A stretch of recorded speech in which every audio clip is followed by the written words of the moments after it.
అప్పుడు నా body language, అప్పుడు నా ఫేసు, ఇప్పుడు నన్ను గుర్తుపట్టలేరు.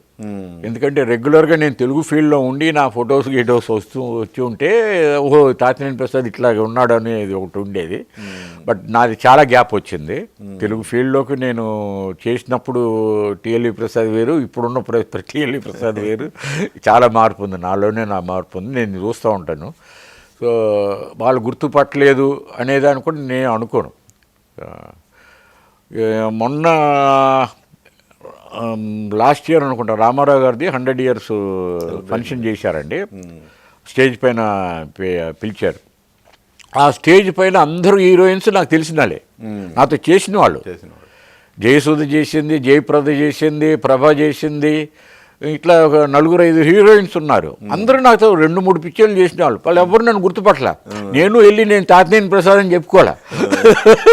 చెప్తే అది వేరు అనుకోండి.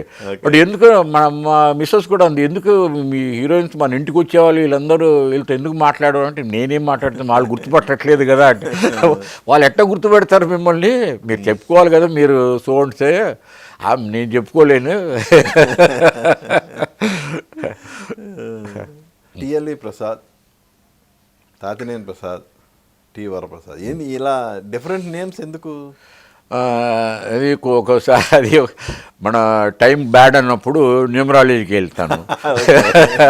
2 పిక్చర్లు తీసేసినట్టే ఏంట్రా నా పరిస్థితి. టిఎల్వి ప్రసాద్ ఏది చిరంజీవి పిక్చరు, బాలకృష్ణ పిక్చరు, 2 పిక్చర్లు తీసేసిన వెంటనే ఇప్పుడు ఏంటి నా పరిస్థితి, ఏదో నా న్యూమరాలజీలో తప్పయి ఉంటుంది అని కనుక్కుంటే ఏదో వరప్రసాద్ అని పెట్టండి అన్నారు. సరే వరప్రసాద్ అని వెళ్ళారనమాట. అది కూడా పెద్ద వర్కౌట్ కాలేదు. బట్ టిఎల్వి ప్రసాద్ కానీ నేను బాంబేకి వెళ్ళాను. ఆ టిఎల్వి ప్రసాద్ కానీ ఇంకా ఉండిపోయాను అనమాట. కాకపోతే ఇప్పుడు ముందు హిందీలో ఏంటంటే సర్నేమ్లు పెద్దగా ఆ రోజుల్లో, ఇప్పుడు తాతినేని ప్రసాద్ అంటే పెద్దగా ఉండేది కాదు. ఇప్పుడు ఈ సర్నేమ్లు వచ్చి ప్రసాద్ తాతినేని అన్నాం అనుకోండి, అది ఒక వెరైటీగానే ఉంది వాళ్ళకి.